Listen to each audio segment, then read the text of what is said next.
Welcome to the Good Place Marionville podcast, dedicated to highlighting the good right here in Marionville, Missouri. I'm curious if any of our listeners used to get nervous if they were called into the guidance counselor's office at school. So I know for me, if I was ever called into You any never got office, called to the office. wait, you got to listen to the rest of my story. If I ever got called into any office, I would get nervous. But as a transfer student in my junior year of high school, I spent a decent amount of time in the guidance counselor's office, making sure that I had all of my credits to graduate and to prepare for my next step of college. Of course, I know that is not the only portion of what a guidance counselor does for students. So today we have Billie Green here with us. She will give us insights into all the many programs that are going on at Marionville High School. It is really impressive, and I don't know how she keeps it all straight, but that's why she's the one that's in charge. That's right. Billie Green, welcome to the Good Place Marionville podcast. Thank you. Thank you. It's good to be here. All right, so tell us about yourself, your family, where you live, that kind of stuff. I live about 5 miles south of Hurley, actually on my family farm. My family and I live on my dad's farm and help him. He's getting older, so we get to help with cows and chores and all the things whenever he doesn't want to or isn't able or whatever. So he gets to choose on the snow day to send you out. Yes. That's awesome. Yes. All right. So tell us about your career path because I She didn't would brag love. on kids or anything. Okay. Oh. Tell us the rest of the family story. There you go. I've been married to a wonderful man, Kurt, for, 23 years. We have 3 children between us, his, mine, and ours. And our youngest is starting her final year of college. So we're empty nesting at this point, and it is fabulous. I love this stage of parenting. And we have dogs and cats and cows, and we love to go to the beach. Our grandkids live in Pensacola, so we go there as often as we can. And that's pretty much life, work, home, and church. That's so good. Going to the beach in Pensacola. You're Little wishing chilly. you'd have taken a flight Little before chilly the this weekend, week. right? Yeah. A little chilly. I bet it was a little chilly in Pensacola. Oh, that's great. Okay, so now take us down the career path that you've been on and how you ended up at Marionville High School, because it wasn't a direct hit, right? No, if you would have told me in high school or even my 20s that I'd be in education of any kind, I would have laughed in your face. But um, God moves in mysterious ways, I guess. I was working a job in Springfield corporate business, doing, customer service, marketing, those kinds of things, and had been for a long time. And I got involved with youth ministry at our church. And um, gosh, kids had questions that I couldn't even begin to answer. I could pray with them, I could love on them, but I didn't really have the skills to help. And so I went back to graduate school and got my degree in counseling. And then I can do school counseling, or I can also do private counseling. I started at Neosho. I was there for 4 years, and it was a great place, but it's a long drive from south of Hurley. So an opening came up at Marionville, and I interviewed, and I've been here ever since. This is year 5, and I love it. It's a great place to be. Okay, so your youngest was at home when you finished your degree Yes, in counseling. So is it a girl or a boy? girl. Okay, if we were to ask your daughter, hey, how was it after mom became a professional counselor at home? Would she say, yeah, that was a little rough at that? I mean, what would she say? Because, I having grown up in a home where my mom became a counselor later on in life, every session for dinner was What's a session? Yeah. I cannot lie. I heard quit counseling me, Mom, more times than I care to count. Um, but after she graduated from high school, she did tell me that she was glad I checked on her and was as involved as I was. Mm.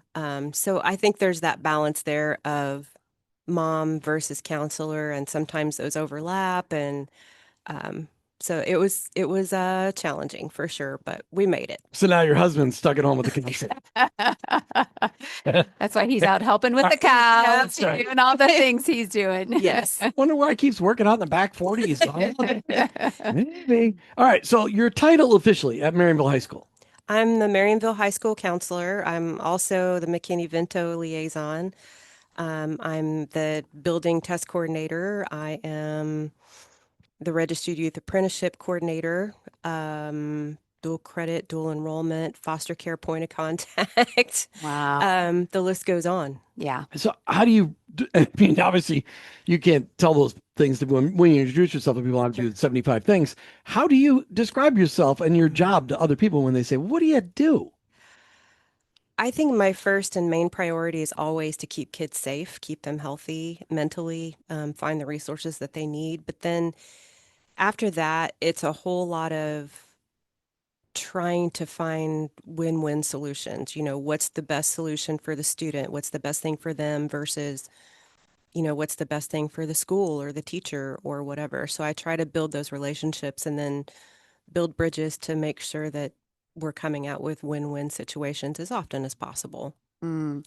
Okay, so I started off the show and talked about my experience with a guidance counselor. A lot of it had to do with the academics, just getting the right classes, doing the right things in that respect. But I really think that it's important. What? What were you going to say? And by the way, Yes. to the audience, I'm super glad that Martha transferred into my high school as a junior.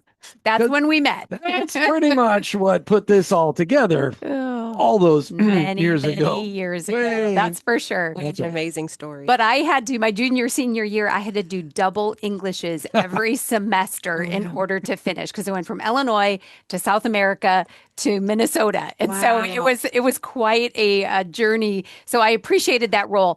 But there's so much more that you do. And when we sat down a couple weeks ago and you started telling us the many different programs that are out there that you really have to be incredibly familiar with so that you can then help the students, I was I was amazed and overwhelmed by them. So, and that's me as an outsider. And I can't imagine what all it takes for you to do what you do for the students. So I know that we're not going to be able to touch on everything that's available out there for the kids, but I think it's so important for our community to know what our kids have access to and how you're guiding them and directing them.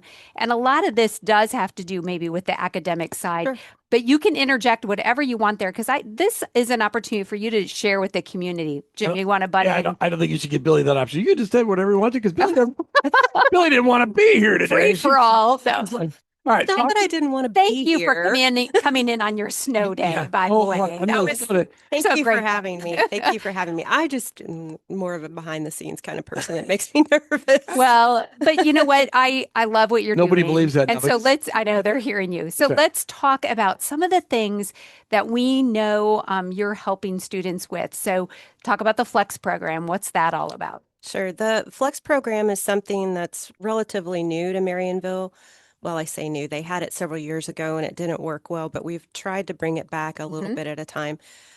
Basically, it allows our seniors who have already gotten most of the credits they need to graduate, they can leave in the afternoon or come in late and work half a day, and then they get flex time credit for that. So basically, their work becomes an elective credit as long as they have to work 5 hours during the week for every 1 hour they flex. Gotcha.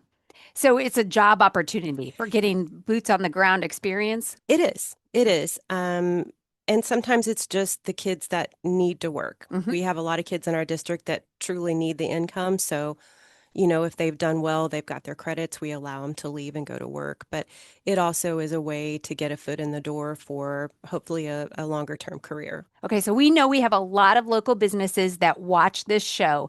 What can you say to those businesses? Like, can they work with you to create opportunities for the Flex program? Yeah, absolutely. And that lines right up with our registered youth apprenticeship as well. Okay. So that program is new this year. And we are trying to work with local businesses to get kids into careers. We know that kids get an education, they can go to college, but that's not always the best path for that student. So some kids want to go to work. We are trying to help them find careers rather than just part-time jobs after they graduate. And often that means, we can get them into an internship in a business, help them to learn the trade, and then as they progress, they can get a full-time job or they can move up in the company. by doing that and working with local businesses, we're able to also create a pipeline of amazing employees for the businesses. Which businesses are screaming for just they want kids they could train, so they've got them because I mean all the trades are short of people, Right, all of them. right. All right. So what about Missouri Options? What's that? Missouri Options is a program we implemented a few years ago that is for kids who have struggled. Maybe they're not great students or they have a hard time being still in class, but they're behind in credits. If they're more than a year behind their current same age cohort, they can apply for this program, and it basically gives them a high school diploma through taking the high set exam and passing certain courses like health and government and personal finance, and there are a couple of others. But this gives our kids an option to go ahead and graduate on time, even though maybe they've struggled. They and then they actually have a legitimate high school diploma rather than a GED. Gotcha. All right. So talk about GoCaps. GoCaps is really cool. It's a project-based learning program that actually runs out of Monette. And we have kids in teaching strands, in EMT, healthcare. We've had a student in the agriculture program, very much boots on the ground, hands-on work. We have kids in the business strand that go to Jack Henry and work on legitimate business projects. Such an amazing experience for them, and it's been growing every year. I think we have several kids who have applied already to go next year. They get to work at Jack Henry. I mean, what a great opportunity. Yeah, the A hospital. nationally known company right Yes. there in Monette. Yes, Unbelievable. it's exciting. All right, Scott Tech. Talk to us about. You said when we talked to you, you said you think 20 students right now are utilizing Scott I Tech. think it's about 20 students. Typically, it's somewhere around 10% of our juniors and seniors will go to Scott Tech. They have all different kinds of programs, welding, diesel mechanics, auto body, auto repair, construction, JROTC. We have several students in JROTC over there that are planning military careers. Um, childcare, health occupations. We have kids who are already have gotten their CNA during their 1 year program. They're now working full time at the manor, on top of going to school, which God bless them for that. Um, Actually, we met somebody that had done a similar plan like that at the manor, and we were so impressed by that student. And then we come to find out that that was, the plan that he had gone on to Yes. be there, and it was such a great. We were outsiders, just getting to experience that and see how that gives them confidence and abilities that they wouldn't have had otherwise. Absolutely. And so that is a wonderful thing.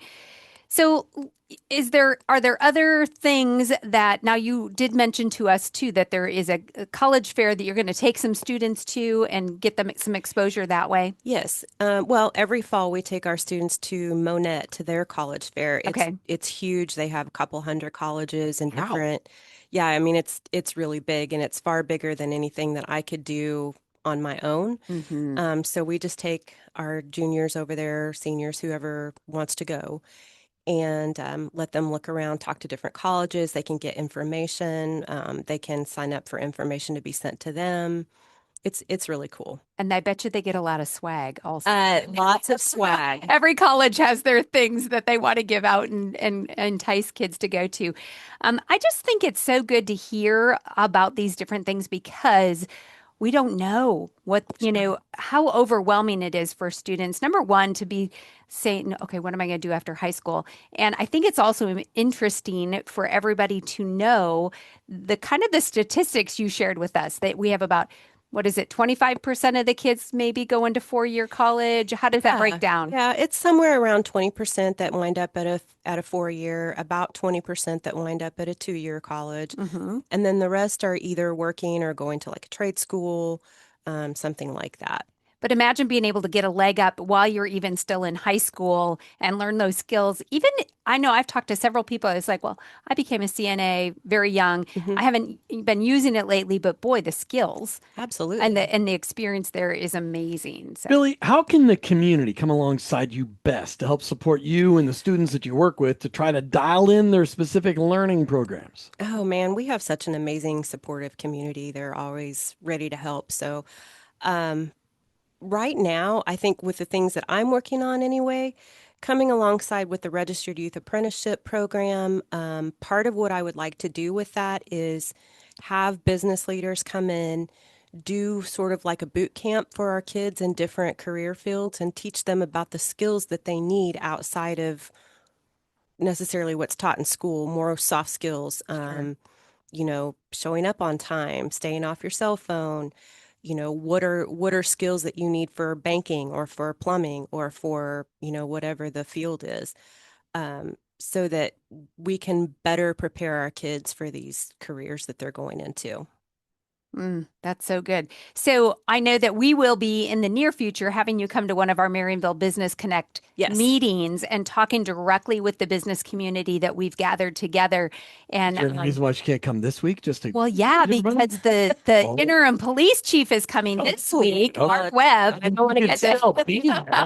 Definitely she can come. Okay. But we will highlight that and talk more in detail about Okay. that. So All right. yes. All right. So when we were together, Yep. Billy, you were sharing about a book, and I think it's really important to talk about it with the community because a lot of people don't understand the younger generations. And, I think that every generation has mysteries. We all have things that created us and helped us to be the people that we are, both the good and the bad. But what is that book that you were recommending, and I think they would be interested in? The Anxious Generation by Jonathan Haidt is something that I just got done reading not too long ago. And it really talks about how our brains have been rewired since the onset of digital technology. Yeah. Prior to 2008, 9, somewhere around in there, we didn't typically have smartphones in our pockets that had access to the internet and all that. And our kids who are growing up at that time and since then have had that technology probably far too young. In many cases, I know my kids had it way too young, did not even think about the repercussions. Hindsight, right? Yes, yes. But it talks a lot about how their attention spans, their anxiety, their depression, their rates of suicide even have all changed dramatically since that has happened. It's really kind of scary. so would this be a book for parents or this a book for kids? Who's reading this? It's a book for parents, for teachers, administrators, everybody really. It probably would not be a good book for kids. It's not that it's anything inappropriate. It's just that it's pretty heavy. It's pretty scientific, a lot of charts and graphs and Well, great. Thank you for sharing that research Anxious with us. Generation. Yeah, we'll put a link in the show notes for everybody. Thank you. All right, we've got a little other news to cover, so hang with us, Billy, as we finish this out. But okay, this was snow day number 2, and it's just wrapping up. So I don't really have a lot of school news to share with everybody, but I do know it's Spirit Week. I'm guessing there's some adjustments that are having to be made to that. But homecoming is Friday night, and it's going to include a coronation ceremony, right? Has anything on that changed? Not as far as I know. Okay. So they're going to have dress up day and pajama day all in the same time, I'm sure. Maybe. Hey, also in school news, Martha and I had the privilege of recently getting to spend some time with Tyler, host of Calling Shots with Tyler and Coach Casey. We chatted about the podcast, the equipment, the cameras, the lights, and the script writing. We're so proud of Tyler and looking forward to someday having him as a guest on this Good Place Marionville podcast. That's right. And I know I'll have more news about this later, but in school news, the transition night is coming up March 26th from 5 to 7. And that is just such a great resource for students, and we'll share more about that. I do want to give a huge thank you to the Public Works crew for how hard they worked. Oh, thank you. Dalton. Yay. And Alex and Chris. All of you guys and your supportive wives and family and friends and everybody that gave you Mountain Dew and cookies when you were out plowing. There might have been somebody that stopped by and got some from us. You guys worked very hard over the weekend to keep everything clear, and you did a great job. Thank you so much for that. And I know that if any of you have gone to Springfield, you've seen that our roads are really great here in Marionville. There's a lot of work still to be done other places. And even with the little bit of equipment that they have, they really made the roads passable. Just thank you so much for doing all of that. This episode of the Good Place Marionville podcast is sponsored by the Bank of Billings. Technology is ever changing, and that's why the Bank of Billings is working hard to update their offerings with upgraded online banking, mobile banking, and the updated ATMs and ITMs. Member FDIC and equal housing lender. That Bank of Billings people, they're so awesome. They are. Hey, an update from Chris Bowling from the fire department. The fire department received a grant from MFA for volunteer fire department grant for $2,000 and one from Casey's General Store for $250. And they're looking to purchase a thermal imaging camera with those funds. Chris also reported that there's another new volunteer at the fire department. Yay. And she loves to do medical stuff. Her name is Morgan. This is exciting news. It doesn't mean you're not needed. If anyone listening is interested in getting involved in the fire department, just email kbowling@marionvillemo.gov for more details. All right, in business news, the snowstorms and closures can be really hard on small local businesses. So I just want to encourage each one of you, maybe try and eat out local one night this week and just show your support and help them get back on track. Yeah, this week, grilled cheese and tomato soup at the gathering at the Elevate That Coffee might have been our lunch That might today, have been. Jim. Their Business Connect meeting is this Thursday at 4 p.m. at Central Place featuring Interim Police Chief Mark Webb as our guest. Come join us, talk with other business people here in the community, and get to meet our new police chief. All right, trash will be picked up as soon as they can. So you all are being encouraged to leave out your carts until it is picked up and then put them away once they're empty so they aren't blowing around town. And the city also said this is very exciting. This is very exciting. Currently in a notice of contract award for the Logan Park walking trail. This means we should be seeing some more movement soon and possibly even a groundbreaking in the near future. You know, it's really good to remember that even things that are free, like a grant and awards, have a cost of time and patience. So we have to watch that play out, and but it is getting closer. That's right. Hey, thank you to Billie Green for being our guest today, all the way over here from Marionville High School. Thank you for having me. It was amazing to hear about all the opportunities our students have for their future and how you get to assist them to be as prepared as possible. And thanks also to the Bank of Billings for sponsoring today's podcast. Consider becoming a sponsor with your business, whether it's a home business or a business out there on the strip. We'd love to have you here. Contact us at goodplacemarionville@hotmail.com. And you can use that same email address to report good news yourself. And if you enjoyed this podcast, please remember to subscribe to the YouTube channel and click the bell to be notified when each episode releases. Ding. Hey, thanks for joining us at Good Place Marionville podcast. Keep your eyes out for the good, and together we can celebrate Marionville.